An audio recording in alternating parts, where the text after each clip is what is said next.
Good morning. मैं अमित कुमार फिर से आप लोगों का स्वागत करता हूं।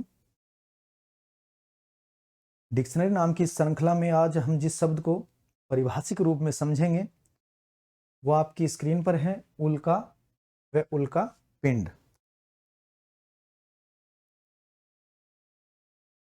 उल्का व उल्का पिंड से संबंधित जो कॉन्सेप्ट है, जितना जरूरी था वो हमने पहली क्लास में समझ लिया था।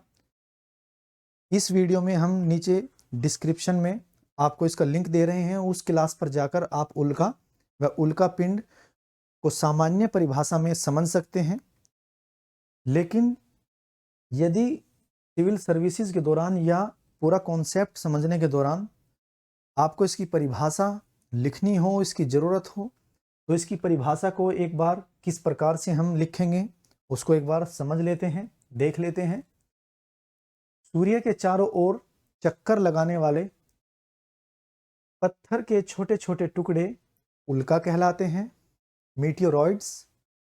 कभी कभी उल्का या चट्टानी टुकड़े पृथ्वी के इतने निकट आ जाते हैं कि पृथ्वी के गुरुत्वाकर्षण के कारण ये पृथ्वी पर गिरने लगते हैं। जो टुकड़े वायुमंडल में घर्षण से जल जाते हैं उन्हें उल्का, तथा जो पृथ्वी की सतह को छू जाते हैं उनको उल्का पिंड कहते हैं।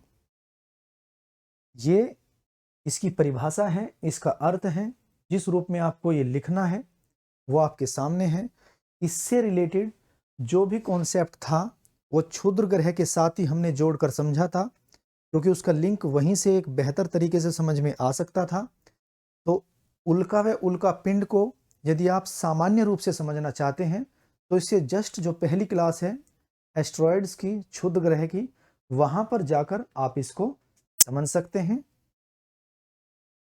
यदि कोई शब्द आपके सामने पढ़ने के दौरान आपके सामने आ रहा है और उसको समझने में आपको दिक्कत आ रही है तो कमेंट करके आप उस शब्द को हमारे सामने रख सकते हैं। आने वाली अगली जो वीडियोस होंगी, हमारी क्लासेस होंगी डिक्शनरी नाम की श्रृंखला में, उसको हम वहां पर जाकर डिस्क्राइब कर देंगे, उसको समझा देंगे सिंपल भाषा में। तो चलिए